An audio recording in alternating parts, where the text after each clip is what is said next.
بسم الله الرحمن الرحيم. أنا مقعد ويا محمد عبد على بكر كنا هذا أفكار لنا يراد هياك يا قيانك هياك وحن حوجينيا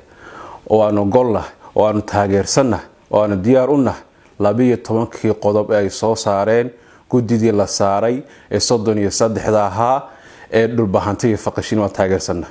واللي بتاجره فكليا ما هي تاجره حكما قدرينا من مال بن قدرينا من عيدا بن قدرينا waxaan u sheegaynaa Soomaaliland inta wadooyinka furayeen meelaad ka baxdaan aad helaysan hadaba bax oo ogsoonahay wadooyinka la baxdeen ee koocata ka baxaya ee halka oo kaga dhacaya waanu ka warhaynaa hamoodin inaanan ogeyn waanu xiri karnaa waan ogaan karnaa hadda inta idin furantahay bax inta ishiin wax arkayso ee maalintu muuqato ee qorraxdu soo jeedo ee aad tagi kartaan taga hadda tagi kara weedaan gidaarada ku soo dumaya dhiigiina daadanaya waxa way ciida idin dhaqaaqaysa idinkoo bakti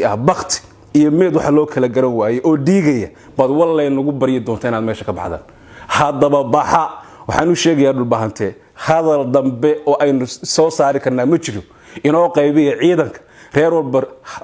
ha qaybsado ciidanka anagu diyaar baan nahay hayaag waa jooga diyaar buu yahay ciidankayga buurtaasan ka soo gelinaya ama meel kala aadi maayo waxaan ku dhufanaya og baan ku dhufanaya loo nixi maayo loo kala joogsan maayo la kala xishoon maayo inta la isku dul qaadanayo waa la isku dul qaato wayna soo dhaafto wax dambe oo la xaway la ilaawaya ama loo dul qaadanaya ma jiri doonto waxaan u sheegayaa kuwa horgalada Hargeysa jooga waa intaan ku gubar ka soo bax waa intaan sidii 91kii looga soo wareekismaayo aydan hadhow wajaala iyo jigjiga uga soo wareegin hadday wadadeedii furan tahay war soo gala oo ka soo bax ka soo guura ama guura cad kula haw ama lugnaag ha ku saarnaato ama laan qaada ha ku saarnaato wallahi way kugu guba doontaa been ku sheegi maayo way kugu guba doontaa anugu nin walba ninka ka soo bab aniga aabahay baa iga jiray waa soo qabsaday ceeyaag baan geeyay halkaas ii jooga dib daba noogu noqon maayo ciday ku hadhayay waxa weey inta waqti yahay ee indhuhu shaqeynaya iftinku soo jeedo